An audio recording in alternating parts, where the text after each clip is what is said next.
오늘 성경 말씀은 요한복음 5장 40절에서 47절까지의 말씀입니다. 그러나 너희가 영생을 얻기 위하여 내게 오기를 원하지 아니하는도다. 나는 사람에게서 영광을 취하지 아니하노라. 다만 하나님을 사랑하는 것이 너희 속에 없음을 알았노라. 나는 내 아버지의 이름으로 왔음에 너희가 영접하지 아니하나 만일 다른 사람이 자기 이름으로 오면 영접하리라.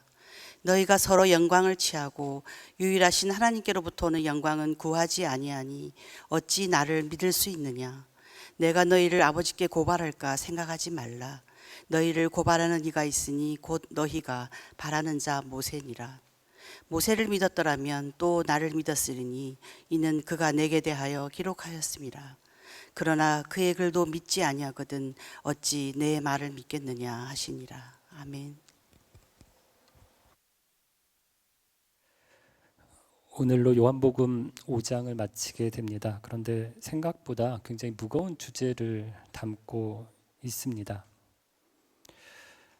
저도 처음에 요한복음 5장을 시작할 때는 단순히 익숙한 이야기인 줄 알았습니다. 예수님께서 베데스다 연못가에서 38년 된 병자를 고치신 이야기만 생각했습니다. 그런데 그 이야기는 시작에 불과했고 그 사건을 계기로 어떤 일이 벌어졌습니까?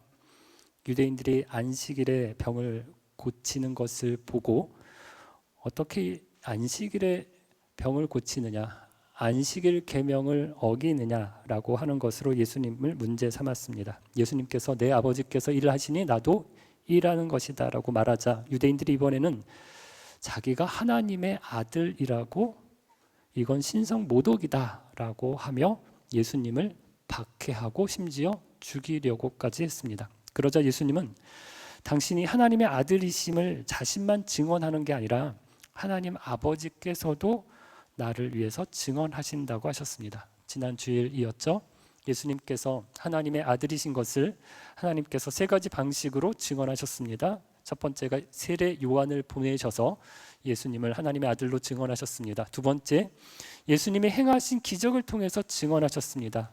물을 포도주로 바꾸고 38년 된 병자를 고치고 바다를 잔잔하게 하시고 물고기 2마리와 보리떡 5개로 5천 명을 먹이셨습니다. 심지어 죽은 사람을 살리셨습니다. 이 모든 일이 어떻게 가능하냐? 하나님의 아들이 아니고서는 어떻게 이런 일이 가능하겠느냐? 그리고 세 번째, 구약의 모든 예언이 다 예수님을 가리키고 있다고 말씀하셨습니다. 그러니까 예수님이 하나님의 아들인 것이 분명하다는 것입니다. 이쯤 되면 사람들이 그렇구나 라고 믿어야 할 것 같습니다. 그런데도 유대인들은 어떻게 반응합니까? 30절입니다. 그러나 너희가 영생을 얻기 위하여 내게 오기를 원하지 아니하는도다. 예수님께 안 옵니다. 안 믿겠다는 것입니다. 도대체 이보다 더 확실한 증거가 어디에 있습니까? 하나님의 아들이 친히 오셔서 내가 하나님의 아들이다라고 말씀하시고 당대 최고의 영적 지도자였던 세례 요한이 이분이 메시아다라고 외쳐주셨고 예수님은 도저히 인간이 할 수 없는, 인간의 능력으로는 설명할 수 없는 기적들을 계속해서 보여주셨습니다. 그리고 유대인들이 그토록 소중하게 여기던 성경, 그 성경도 예수님을 가리키고 있습니다. 유대인들은 이 율법을 이마에 붙이고 팔에 차고 어디서든지 열심히 그 율법을 읽으려고 몸에 지니고 다녔습니다. 모세 오경 정도는 줄줄 외우는 사람들도 있었습니다. 그런데 정작 성경이 증언하는 예수님을 못 알아봤습니다. 믿지 않았던 것입니다. 이게 참 아이러니하고 신기한 일입니다.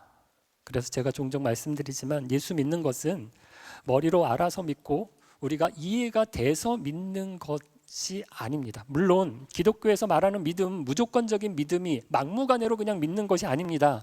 그래서 알아야 합니다. 질문해야 합니다. 깨달아야 됩니다. 이해해야 합니다. 하지만 이해가 된다고 다 믿어지는 것은 아닙니다.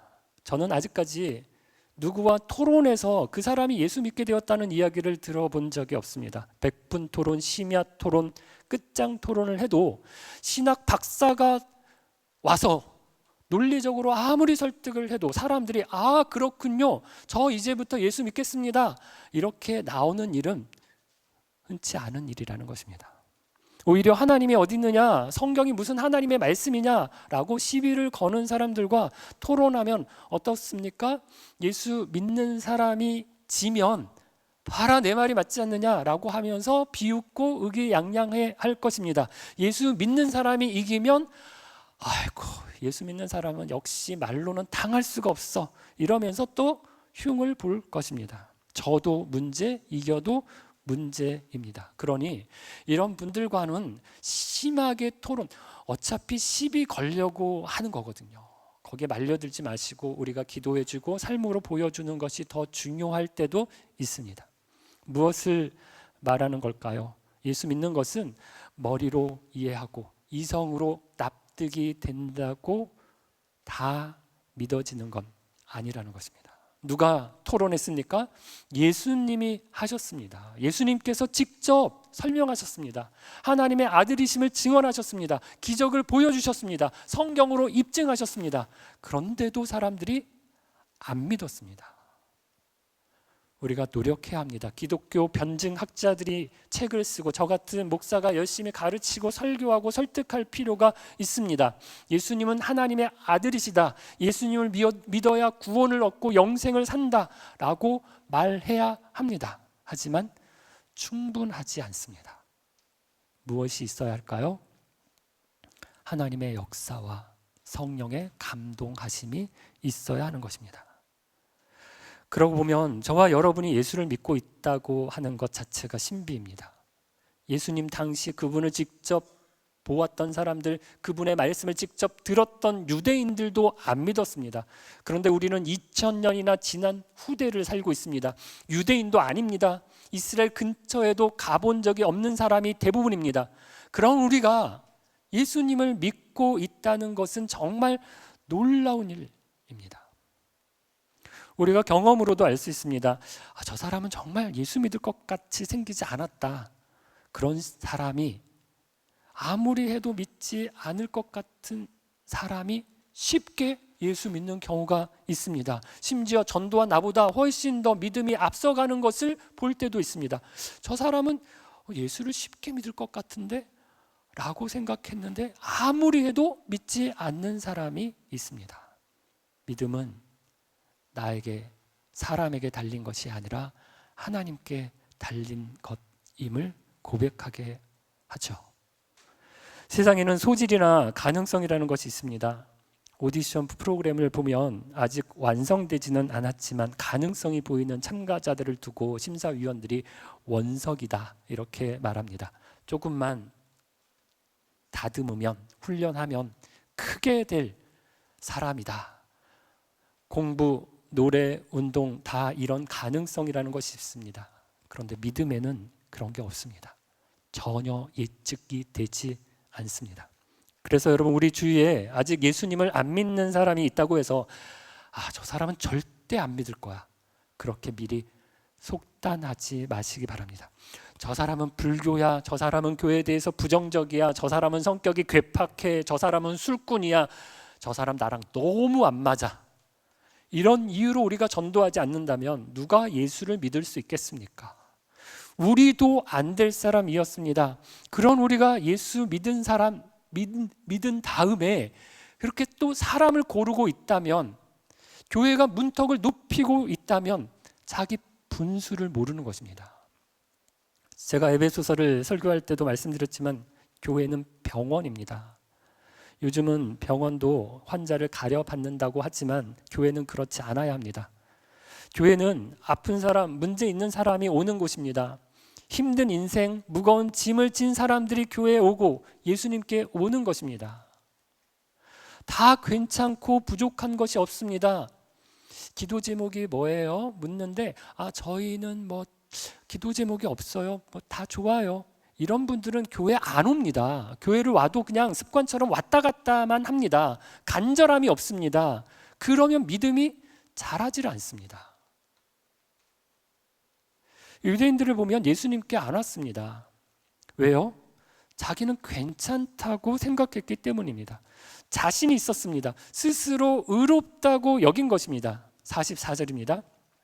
너희가 서로 영광을 취하고 유일하신 하나님께로부터 오는 영광은 구하지 아니하니 어찌 나를 믿을 수 있느냐.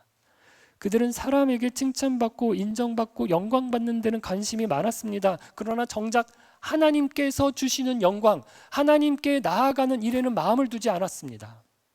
그러니 예수님을 믿을 수 없었던 것입니다. 유대인들은 단순히 괜찮다는 정도가 아니었습니다. 자기 스스로 영광을 받을 만한 사람이라고 생각했습니다. 우리가 흔히 이런 사람들을 공주병, 왕자병에 걸렸다고 얘기하죠. 그런데 이 병이야말로 죄의 근원입니다. 내가 잘났다, 내가 최고다, 하나님이고 뭐고, 내가 제일이고 내가 주인이고 내가 중심이다. 여러분, 이게 바로 죄입니다. 이 병에 가장 먼저 걸린 사람이 누굴까요? 하와죠. 하와가 왜 선악과를 먹었습니까? 배가 고파서 먹었나요? 먹을 게 없어서 먹었나요? 아닙니다. 에덴 동산에는 하나님께서 허락하신 나무들이 많았습니다. 과일들이 많았습니다. 배나무, 사과나무, 포도나무, 온갖 좋은 과일 수가 넘쳤습니다. 그런데 사단이 뱀의 모습으로 하와에게 나타나서 유혹했습니다. 이거 먹으면 너도 하나님처럼 되는 거야. 그 말에 속아서 선악과 열매를 먹었습니다. 이것이 인류의 첫 번째 죄입니다. 하나님처럼 되겠다. 하나님의 영광을 내 영광으로 가로채겠다. 하나님이 아니라 자기가 주인 되겠다고 한 것이 죄의 본질입니다. 유대인들도 마찬가지였습니다. 같은 말씀을 들었습니다. 그런데 유대인들 중에서 누가 예수님을 믿었습니까? 가난한 사람, 병든 사람, 세리와 창녀와 죄인들이었습니다. 반대로 누가 예수님을 거부했습니까? 종교 지도자들, 바리새인들, 서기관들, 제사장들, 사두개인들이었습니다. 여러분, 이 사람들 왜 안 믿었을까요? 스스로 잘났다고 생각했기 때문입니다. 이 사람들 자존심이 대단했습니다. 자기 중심이 대단한 사람들이었습니다. 예수님이 너희는 죄인이다 라고 하시니까 우리가 무슨 죄인이지? 하고 생각했습니다. 예수님이 내게로 오라고 하시니까 우리도 잘하고 있는데 왜 네가 뭔데 우리를 오라 가라 하느냐라고 하며 거부했습니다.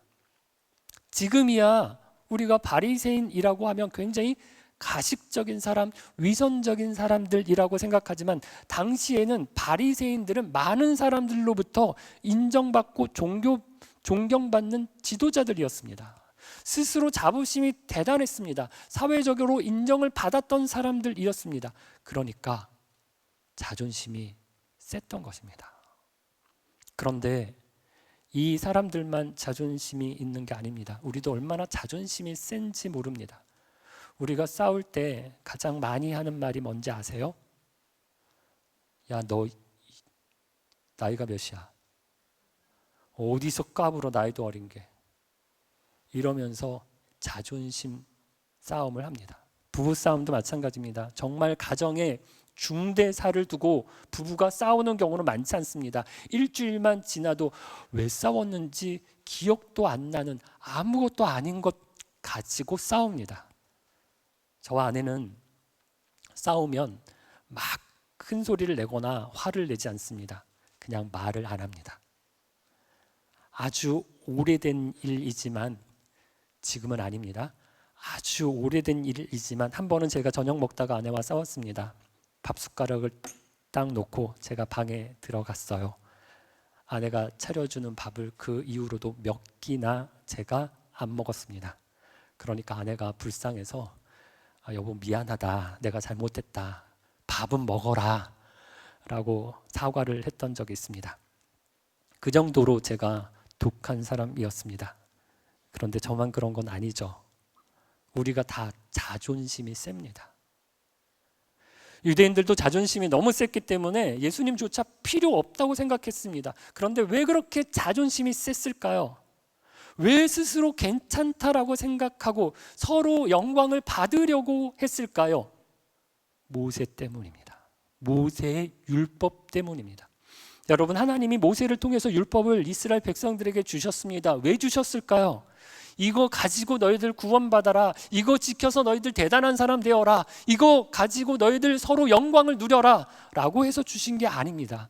왜 주셨을까요? 너희 안 된다. 내 힘으로 안 된다라는 걸 보여주시기 위해서입니다. 우리가 죄인이라고 하는 것을 깨닫게 하려고 주신 것입니다. 그런데 유대인들은 어떻게 했습니까?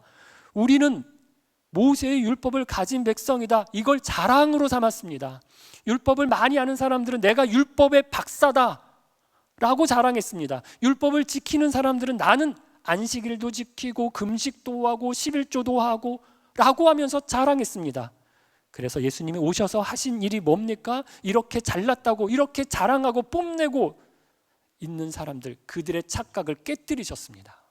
마치 무술 영화에 나오는 도장 깨기라고 하는 거 아세요? 고수가 무술 도장의 사부들을 만나서 한 사부 한 사부 도장을 하나씩 깨는 것. 예수님이 바로 그런 식으로 유대 종교 지도자들을 하나씩 깨뜨리십니다. 너희가 율법을 그렇게 잘 지킨다고? 그러면 너희들 살인하지 말라는 율법을 지키니? 물으십니다. 유대 종교 지도자들이 너무 당연하게 대답합니다. 당연하죠. 저는 사람 죽인 적 없습니다. 살인한 적 없습니다. 그러자 예수님 뭐라고 말씀하십니까?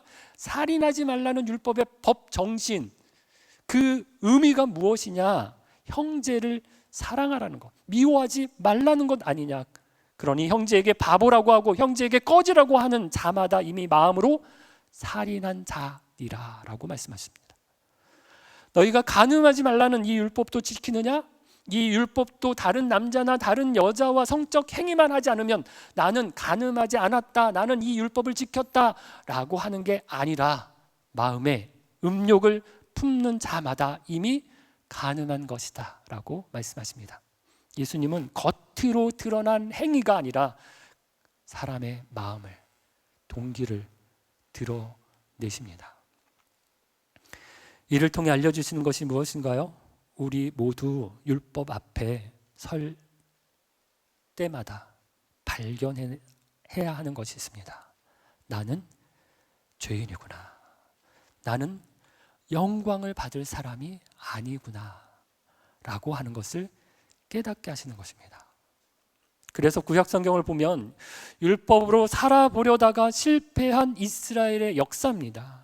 하나님께서 율법을 주셨습니다. 이스라엘 백성들은 그 율법을 지켜보려고 노력했습니다. 그러나 잘 됩니까? 안 됩니다. 하나님이 징계하십니다. 그럼 또 회개합니다. 다시는 안 그럴게요. 하나님 용서해 주세요. 하나님은 또 용서해 주십니다. 그리고 또 얼마 지나지 않아서 범죄합니다. 이게 구약 전체의 반복입니다. 그 역사를 읽다 보면 결국 무슨 결론에 도달할까요? 아, 이래서 예수님이 필요하구나 라는 것을 깨닫게 하시는 것입니다. 저를 봐도 그렇습니다. 중학생 때 오락을 정말 좋아했습니다. 학교 끝나면 곧장 오락실로 달려가서 한참을 오락실에서 보냈습니다. 그러다 하루는 오락실에서 가방을 잃어버렸습니다. 오락기 위에 가방을 올려놓고 이 기계에서 막 오락하고 또 저 기계에서 막 오락을 하고 한참을 오락을 하다가 집에 가려고 가방을 찾는데 여기 있었는데? 여기다 뒀는데? 여긴가? 아무리 찾아도 가방이 없는 것입니다. 그날 밤늦게 빈손으로 집에 들어갔다가 무지하게 혼이 났습니다. 그렇겠죠.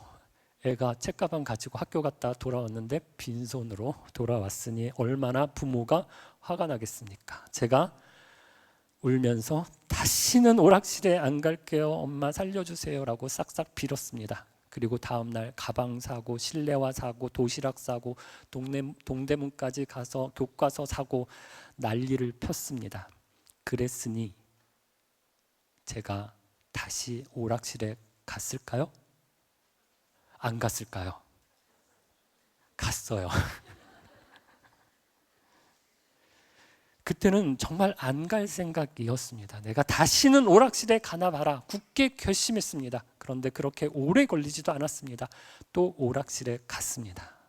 하지만 달라진 것이 있었습니다. 이제 가방을 절대로 오락기 위에 올려놓지 않았습니다. 꼭 무릎에 놓고 오락을 했습니다. 술 좀 드시는 분들, 술 먹고 토하고 설사하고 머리 아프고 고생한 경험이 다들 있을 것입니다. 그렇게 술병으로 고생하면 이런 결심을 합니다. 내가 다시는 술을 먹나 봐라. 그런데 또 먹습니다. 청소년부에서 하는 큰 고민이 스마트폰입니다. 주일 예배 시간에 스마트폰을 어떻게 할 거냐. 예배당에 들어갈 때 다 거두었다가 선생님들 사이에 우리가 군대도 아니고 너무 강제적이고 강압적인 것 아니냐라고 해서 자율에 맡깁니다. 그러면 또 어떨까요? 아이들이 예배 시간에 계속 폰만 들여다보고 있습니다. 그러면 또 열불이 나서 걷어! 해가지고 또 거둡니다. 이걸 반복하고 있는 중입니다. 지금은 어떤지 잘 모르겠어요. 애나 어른이나 우리가 다 안 됩니다. 겉으로 보면 다들 멀쩡해 보이지만 속을 들여다보면 다 똑같은 죄인입니다. 부족한 사람들입니다. 인간의 죄성이 이렇게 장난이 아닙니다. 여러분, 모세의 율법이 왜 필요했다고 했습니까? 율법 가지고 구원을 받고 영생 얻자는 게 아닙니다. 내가 얼마나 율법을 잘 지키는지 봐라 이러면서 서로 잘난 척하고 서로 영광을 받으라고 율법 주신 게 아닙니다. 왜 율법이 필요했습니까? 45절입니다. 내가 너희를 아버지께 고발할까 생각하지 말라. 너희를 고발하는 이가 있으니 곧 너희가 바라는 자 모세니라. 모세의 율법이 하는 역할은 우리를 고발하는 것입니다. 너 안 돼. 너 스스로 구원 얻을 수 없어. 너 스스로 영광 못 얻잖아. 너 얼마나 큰 죄인이니? 네가 어떤 사람인지를 좀 봐라. 거울처럼 우리에게 주신 것이 율법인 것입니다. 사랑하는 빛소음 가족 여러분, 예수님이 하나님의 아들이시고 영생이 예수님께 있다는 사실이 아무리 확실하고 분명해도 사람들이 잘 믿지 않습니다. 왜 그런가요? 나 때문입니다. 자존심 때문입니다. 나는 괜찮다. 나는 남들보다 좀 낫다. 뭐가 그렇게 잘났나요? 율법 좀 지켰다고, 조금 착하다고, 남들보다 덜 나쁜 것 같다고 그런 걸로 스스로 영광을 받으려고 합니다. 나를 못 버리는 것입니다. 내가 너무 중요한 것입니다. 여전히 자기가 중심이고 자기가 주인입니다. 그러나 우리가 다 어떤 존재입니까? 모두가 죄인입니다. 예수님이 필요한 죄인들입니다. 여러분, 그냥 예수님께 나아오시면 됩니다. 있는 모습 그대로 나아오시면 됩니다. 꾸밀 필요가 없습니다. 형식도 체면도 자격도 필요 없습니다. 가난합니까? 육신의 질병이 있습니까? 마음의 우울함이 있습니까? 회개하지 못한 죄가 있습니까? 괜찮습니다. 예수님은 그런 우리를 부르십니다. 그러기 때문에 우리를 부르십니다. 어떤 분은 이렇게 말합니다. 술 좀 끊고 담배 좀 끊으면, 생활이 좀 정리가 되면 제가 그때 교회에 가겠습니다. 아닙니다. 그럴 필요 없습니다. 한국 교회가 잘못 가르친 부분이 있습니다. 신앙이 좋은 걸 술 안 먹고 담배 안 피우는 걸로 가르쳤습니다. 그런데 이런 걸 다 지키면서도 사기치고 거짓말하고 약한 사람 괴롭히고 자기 이익만 챙기면 그게 어떻게 신앙이 좋은 것입니까? 물론 술 끊고 담배 끊는 건 좋은 것입니다. 건강에도 좋고 덕을 세우는 데도 유익합니다. 하지만 그게 신앙의 척도는 아닙니다. 예수님은 우리의 겉모습이 아니라 우리의 마음을 보십니다. 그러니 여러분, 지금 이 자리에서 있는 모습 그대로 주님께 나아오십시오. 우리 주님은 여러분을 채워주십니다. 가난한 자를 부요하게 하시고 병든 자를 치유하시고 연약한 자를 강하게 하시고 불안해하는 자들에게 평안을 주시고 더럽혀진 마음을 정결하고 깨끗하게 하십니다. 다 이해가 되지 않고 다 받아들이기 어려운 부분이 있습니까? 어느 누가 높고 높으신 하나님을 다 알겠습니까? 나 하나님 다 파악했어 라고 말할 수 있겠습니까? 그러나 부족한 지식, 얕은 수준의 이해라도 예수님께 나아오십시오. 솔직하게 예수님 앞에 나아가면 더 분명하게, 더 선명하게 우리의 믿음을 굳게 해 주실 것입니다. 하나님의 아들, 우리 예수님의 사랑이 저와 여러분을 변화시키십니다. 주님, 저에게 주님이 필요합니다. 이 고백이 오늘 저와 여러분의 입술에서, 마음의 중심에서 나오기를 바랍니다. 내가 중요하고 내 영광, 내 만족을 따라 살았던, 내가 주인 되었던 삶을 버리고 예수님이 필요합니다. 고백하는 저와 여러분 되기를 주의 이름으로 축원합니다. 함께 찬양 드리겠습니다. 지금 내 모습, 이대로의 모습을 우리 주님이 사랑하십니다. 연약한 나를 받아주시고 사랑해 주시고 함께 해주실 우리 예수님 생각하면서 함께 찬양 드리겠습니다.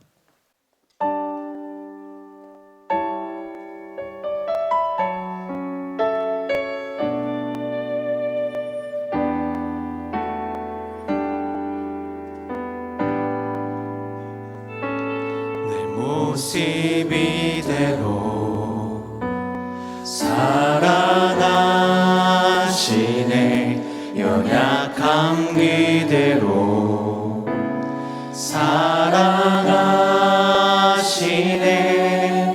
나의 모든 발걸음 주가 하시나니 날 인도하소서. 내 모습 이대로 사랑하시네. 연약한 그대로 사랑하시네. 나의 모든 발걸음 주가 하시나니 날 인도하소서. 주의 날개 아래 거하는 것, 주의 임재 안에 거하는 것, 나의 가장 큰 소망, 나의 가장 큰 은혜, 주와 함께 동행하느니 주의 날개 아래 거하는 것, 주의 임재 안에 거하는 것, 나의 가장 큰 소망, 나의 가장 큰 은혜, 주와 함께 동행하느니 주의 날개 안에, 주의 날개 아래 거하는 것, 주의 임재 안에 거하는 것, 나의 가장 큰 소망, 나의 가장 큰 은혜, 주와 함께 동행하니 주의 날개 아래 거하는 것, 주의 임재 안에 거하는 것, 나의 가장 큰 소망, 나의 가장 큰 은혜, 주와 함께 동행하니